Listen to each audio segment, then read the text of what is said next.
Time now for your forewarned weather with Chief Meteorologist Alana Brophy.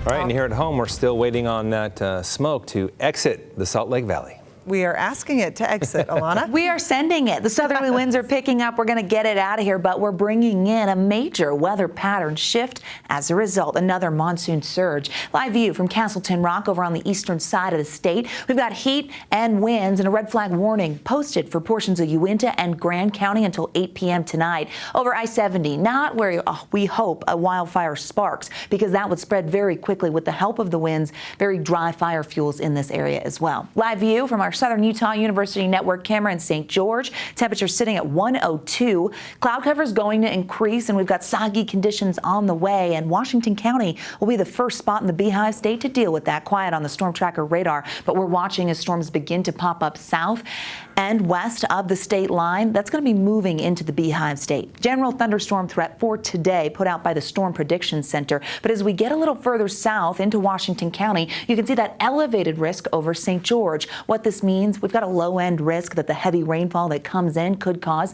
some flooding, so we're going to watch it really closely. That expands into tomorrow. Okay, here's what's happening in the big picture. We're on the western edge of this high pressure and that southerly flow bringing moisture back into the Beehive State. So here we go with another monsoon push and widespread shower and thunderstorm activity on deck for your Friday. Area of low pressure to the west. Winds are going to pick up, southerly winds prompting this wind advisory going into effect at midnight. Now this includes not just the West Desert to Willa County and the Rush Valleys, but over I-80 where cross winds could be particularly tough, which means travel could be difficult on the interstate there. This is going to be in effect until 6 p.m. tomorrow. Not the only alert out there. No, there's that marginal risk. It expands tomorrow. Elevated thunderstorm risk that includes the Wasatch Front and the West Desert. Again, that chance for flooding potential, isolated severe storm potential as well. A flood watch has been posted. This is new this afternoon for the southwest corner of the state. This is going to hold on until Saturday evening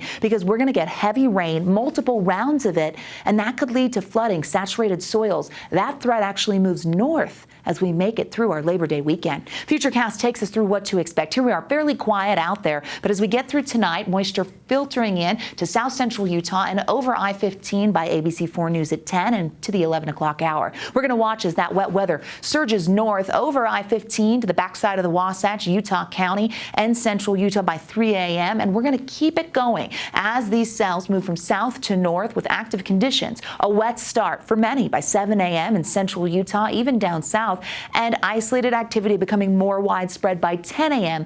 in Salt Lake County. So that includes places like Salt Lake, Murray, to Willa could be a little soggy, but backside of the Wasatch definitely looks to get some heavy rain. Storms become widespread by the afternoon. Any bit of daytime heating will add to instability, and so storm development will be out there. Active skies for tomorrow evening.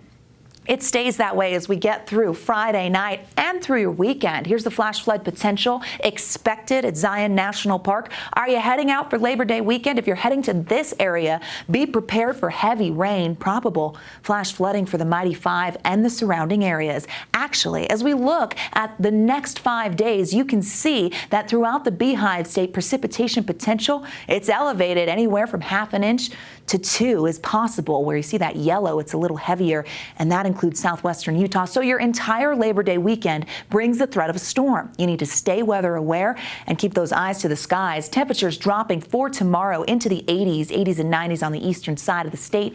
80s only in St. George, where we're going to see cooler conditions for the entire Labor Day weekend. Widespread storms tomorrow, Saturday, scattered on Sunday, and a slight chance for Labor Day. Temperatures dropping with that cooler air. We'll get back to the 90s by the middle of next week down south, but here's the Wasatch Front. So we get a couple things happening. That moisture potential and monsoon surge impacts us for the entire weekend. Get a front coming through on Sunday, cools us even more.